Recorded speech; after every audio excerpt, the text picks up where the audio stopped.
Right now, God's mercy. Pope Francis leading the world in prayer from an empty St. Peter's Square. A hospital crisis. New York City is running out of beds for the sick. And because of that, I believe they put the population in a very dangerous predicament. We could be paying the price for decisions made years ago. From the heart, the Catholic widow of an NYPD hero is taking action to keep cops safe. And no one spared. Great Britain's Prime Minister now has the disease. The Queen could be at risk. Plus, ask the doctor. You've got a lot of questions about the virus, and tonight we have some answers. The news starts right now.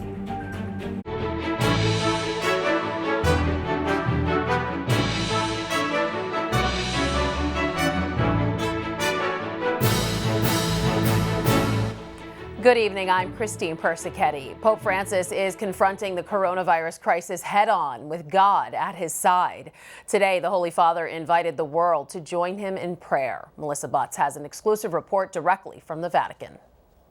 Pope Francis has just made history being the very first pope ever to impart the Urbi et Orbi blessing on a completely empty St. Peter's Square. All the faithful were following virtually, and it was prayed for the end of the coronavirus. Pope Francis's extraordinary moment of prayer at the Vatican included a gospel reading, adoration, and a blessing and plenary indulgence for the city of Rome and the world. The Pope addressed the faithful via live stream, saying the world seems covered in darkness and full of fear.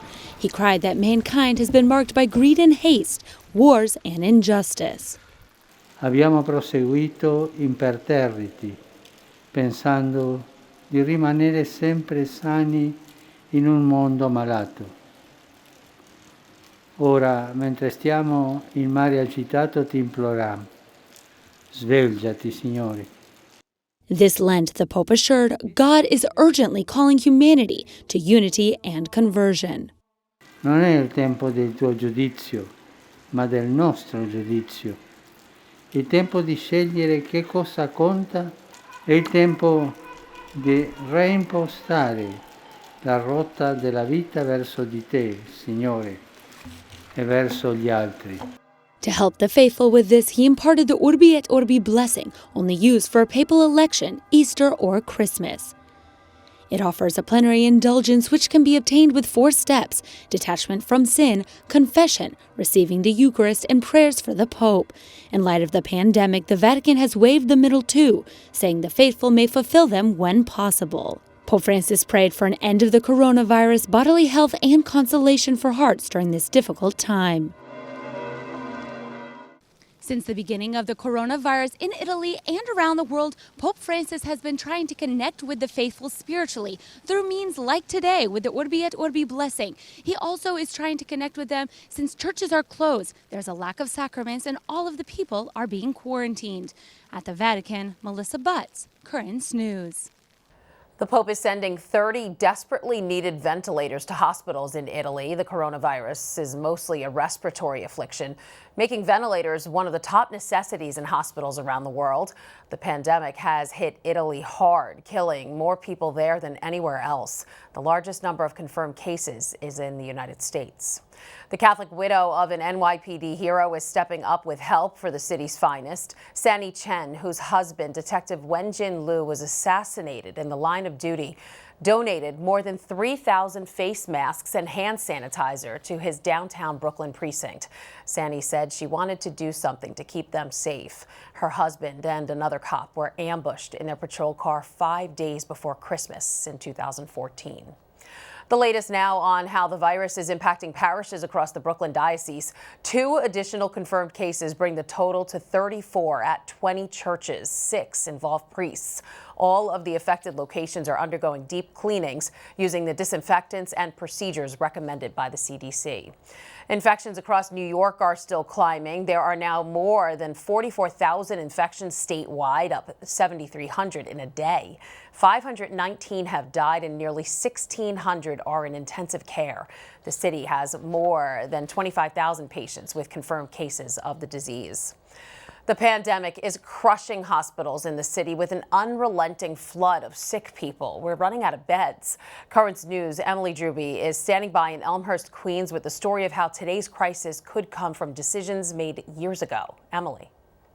Christine, I'm outside of Elmhurst Hospital in Queens. It's being called the epicenter of the coronavirus crisis here in New York City. In just one day, 13 people died here from that deadly disease, and so many more are lined up trying to get tested. Now, people inside say they're overwhelmed. But for some longtime Queens residents and politicians, this doesn't come as a shock. Over 10 years ago, there were way more hospital beds in this area.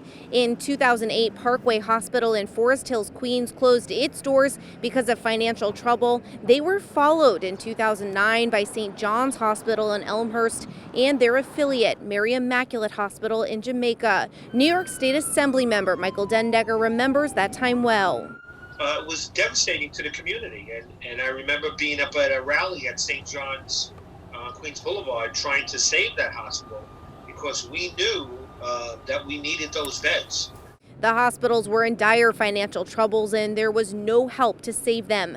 Assemblymember Dendecker says 400 beds disappeared when St. John's closed and over 200 beds after Parkway shut its doors. He's been worried about medical care in this area of Queens for a long time and how government is not stepping up to help out. It's very frustrating. And what I'd like to see is more investment by the federal government and the state government into new facilities or the rehab of some of the facilities that closed. The Assembly member says he and others spoke with Governor Cuomo recently about relieving some of the pressure here at Elmhurst Hospital. He hopes something happens soon. In Elmhurst, Queens, Emily Drooby, Currents News. Back to you, Christine. Thanks, Emily. New York's Mount Sinai is another hospital on the front lines in the race to defeat the coronavirus. Researchers there have developed one of the first antibody tests for COVID-19 and now need the public's help to help save others. The test measures antibody levels in patients who have tested positive and have fully recovered from the virus. If they show high levels of immunity, their antibody-rich plasma, called convalescence plasma, could be used to treat patients with most sick with the disease. Volunteers are being asked to email the hospital at covidserumtesting@mountsinai.org or go to their website, mountsinai.org, for more information. President Trump has signed that emergency relief bill to get money into the hands of Americans struggling with the crisis. The president putting his signature on the $2 trillion package late today at the White House. The economic stimulus will deliver direct payments and jobless benefits to individuals and more money to states and businesses battered by the outbreak. The coronavirus spares no one. Britain's Prime Minister Boris Johnson has tested positive for the disease. He's isolating himself at his Downing Street apartment, and there's renewed concern tonight about keeping the Queen safe. Scores of coffins are lined up on the floor of the Catholic Church of San Giuseppe in Bergamo, Italy. The holy place is being used as a makeshift cemetery for up to 80 caskets. The pastor is saying he won't permit them to be stored in a shed. Bergamo is where the outbreak first erupted in Italy. Here are some more headlines on the coronavirus crisis. Governor Cuomo is telling President Trump the state needs 30,000 more ventilators, pushing back at Trump's claim that number is too high. The Navy's huge hospital ship heads our way tomorrow. The Comfort is bringing 1,000 beds to the city. More than 62,000 New York medical workers, many of them retired, are volunteering to assist in stemming the crisis. There's a lot more news headed your way. A top doctor will be here to answer questions about how you can best tackle the virus. Another look at New Yorkers rallying around our newest frontline heroes to get them through the crisis. And keeping the minds of our school kids sharp in the Brooklyn Diocese, even though their classrooms are closed.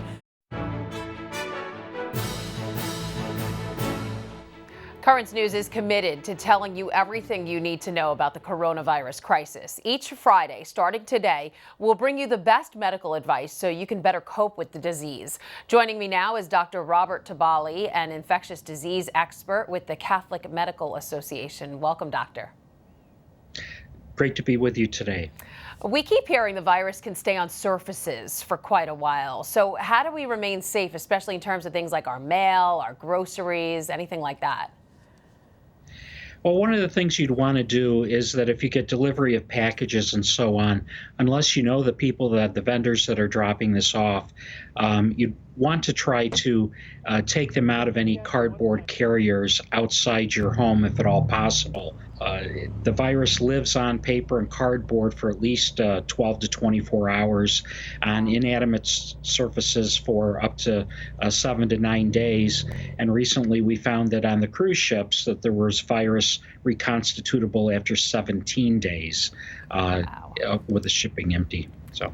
Boy, and along the same lines, we're here in New York City. If a person has to take the subway or the bus to work, do they need to wash their jackets and their clothes as soon as they get home if they're sitting down or leaning against anything? Well, unfortunately, that type of mode of transportation really could carry the coronavirus. You'd want to wear gloves if you could, leather gloves or something that's not permeable.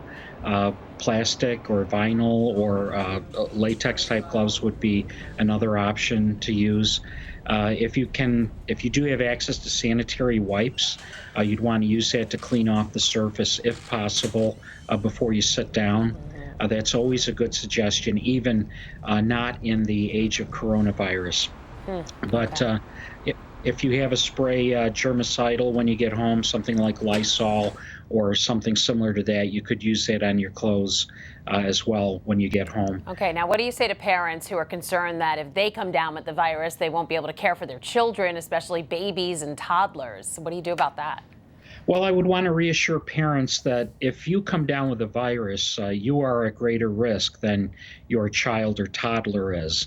That may not be a source of comfort, but in a parental sort of way, you can be reassured that your child, even if they do contract this virus, they usually have a very, very mild illness with it.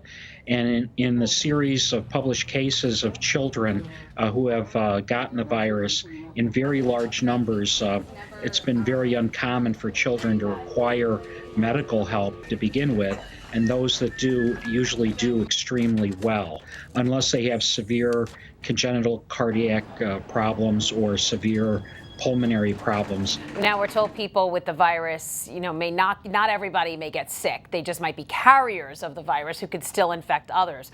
So what should we do if we hear a coworker or someone at our kids' schools had tested positive for the virus? Well, what's been done cannot be undone. If your child has come in contact with someone that is infected with the coronavirus, you just have to watch them closely. Again, as long as your child doesn't have any serious medical problems, even if they do catch the virus, they will likely do extremely well. If your child has asthma, brittle asthma, has diabetes, poor control of their blood sugars, you definitely want to try to take care of those as much as you and keep them controlled as much as possible. But your child would likely do well. Okay, Dr. Robert TIBALLI, an infectious disease expert with the Catholic Medical Association. Thank you for joining us today. My pleasure to be with you. Thank you. As I mentioned, the doctor will be here every Friday. Send us your questions to askthedoctor@desalesmedia.org, and the doctor could have an answer. Again, that's askthedoctor@desalesmedia.org. New Yorkers are rushing to the aid of doctors and nurses who are on the front lines of the battle. Thanks to the generosity of others, medical first responders are getting the nourishment they need to fight off the pandemic. One team of New Yorkers is making sure they never miss a meal. We're taking a look back at Currents News' Emily Drooby's story from the Upper West Side. The pizza has been cooked, cut, and loaded into the car. But this isn't any old delivery, it's a delivery of goodwill. Thank you so much. All right. Free food for healthcare workers, those fighting hard against COVID-19. The idea came from this group of friends. A relative works at a Manhattan hospital. She was talking to him about sending some food, and he said, we're lucky if we even get a chance to run down to the vending machine and grab a protein bar. It started as a call to action to their friends on social media, but in less than a week, the fundraiser called Feed Our Frontline has blown up, bringing in over $19,000 on GoFundMe. We never, ever expected this, but it just goes to show you how much everyone in a trying time like this really wants to lend a hand. Sometimes they don't know where to start, but they're willing to do it. The money is providing free lunches for healthcare workers all across New York City, Westchester, and Long Island. They've even partnered with local businesses who are offering discounted prices, meaning the money goes even further. Radio City Pizza in Midtown Manhattan is one of them. And it's all about those people that are in the hospitals, that are working overtime, the doctors, the nurses, the staff, everyone. So if I can just do a little part to help out, I'm happy. It's a win-win. The fundraiser is helping those on the front lines, but it's also helping small businesses during a difficult time. We're still open, and if you look on my block here, everything is shut down. Tony says they already have 17 orders booked for this week. She's also urging anyone that can to go donate. They're trying to keep this going for as long as possible. On the Upper East Side, Emily Drooby, Currents News. You can help get food to our medical heroes by donating to the drive. Head over to gofundme.com/feedourfrontline and sign up to help out. The pandemic is changing daily life in ways never imagined before. Public masses are canceled, schools are closed, but that doesn't mean learning has stopped for kids in the Diocese of Brooklyn's Catholic academies and parish schools. Currents News' Emily Drooby also explains to us just how learning works from a distance.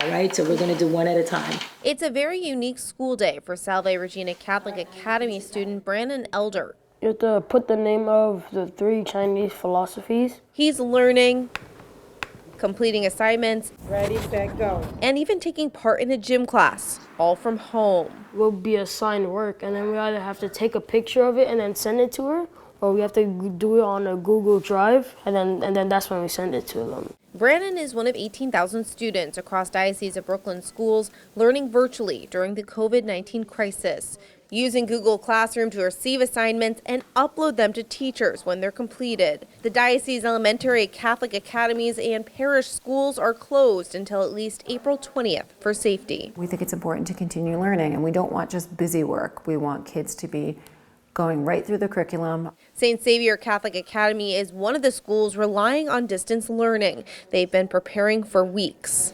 He got them all right? Teachers Caitlin and Sophia have been uploading work, giving mini lessons through video chat, and making sure they're around to answer questions. That's something that we're doing, and we're trying to keep ourselves available so that our kids know that we're there for them. This system is necessary, but it isn't always easy. The teachers explain there have been some growing pains. Relaying all information to both kids and parents, so there's just a lot of constant communication needs to be happening. There's a lot of questions, trying to figure out how do they go onto Zoom, how do they do this. This was especially true for the younger kids who were not already using the platform before the outbreak. But still, tough times call for extraordinary measures. It's something that we have to learn how to do. It's inevitable. In Park Slope, Brooklyn, Emily Drooby, Currents News.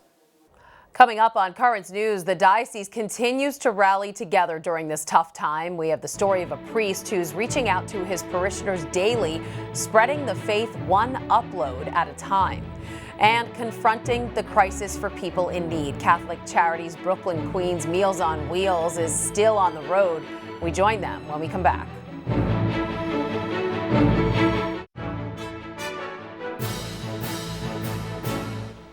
People of faith are trying to tackle this pandemic with Christian kindness, not only spreading their faith online, but living it through acts of charity. Catholic Charities Brooklyn Queens is making sure no one is left behind, still running their Meals on Wheels program each and every day. Currents News' Emily Drooby filed that report from Ozone Park, Queens. The food is prepared.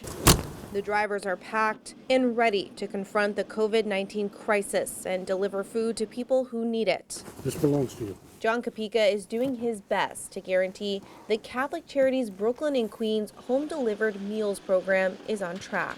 It takes a special group of people, it does, to do this. Normally he transports seniors, now he's dropping off meals. And in the middle of the virus outbreak, the demand is growing. Our seniors need us, even now more than before. The ones that could get out occasionally are not going out at all now. 20 more seniors signed up for food in just 3 days. At the same time, 3 senior centers are in need of deliveries. Drivers are taking all necessary precautions. They're wearing face masks, they have gloves on, and every car comes with its own bottle of Purell. Morning. Your food is right here. It's on the door. Drivers are putting food at the door to cut down on personal contact, but potential exposure to the virus is still scary. We can't see it. That's the hard part. John says despite any risks, pitching in to help seniors is worth it. You feel like you did something. You feel like you touched somebody, you know, and that's mainly why I do this. Much like a family, John and the other drivers are there to feed and check up on the seniors during the good times and the bad. They end up in the hospital, and then you find out that you were the last one to talk to them. It's those deep bonds that inspire John and all of the heroes keeping Meals on Wheels running during the coronavirus crisis. In Ozone Park, Queens, Emily Drooby, Currents News. Even though churches are closed in the Brooklyn Diocese, priests are still finding ways to connect to their parishioners online, and some are seeing more involvement than ever.